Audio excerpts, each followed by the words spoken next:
तोहार बहिना है छिनार ये भसुर साले ई बतिया साच हउए।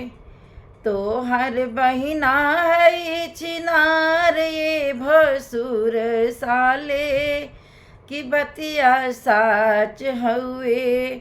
रोज रोज जाली उत गाजीपुर बजरिया, रोजे रोजे जाली उत गाजीपुर बजरिया।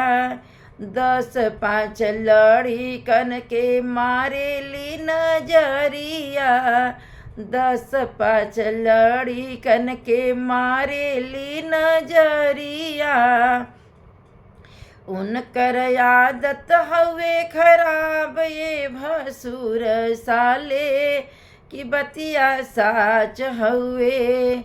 उनकर आदत हवे खराब ये भसुर साले की बतिया साच हउए।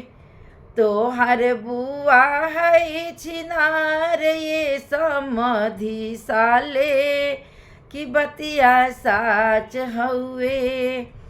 तोहार बहिना है छिनार ये बराती साले की बतिया साच हउए।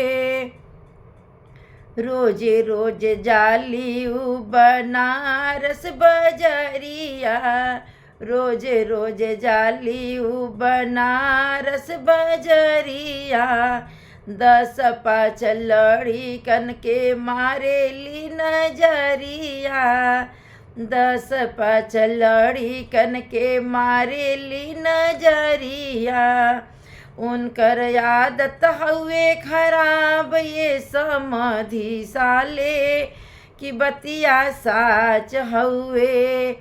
उनकर आदत हउए खराब ये बराती साले की बतिया साच हउए।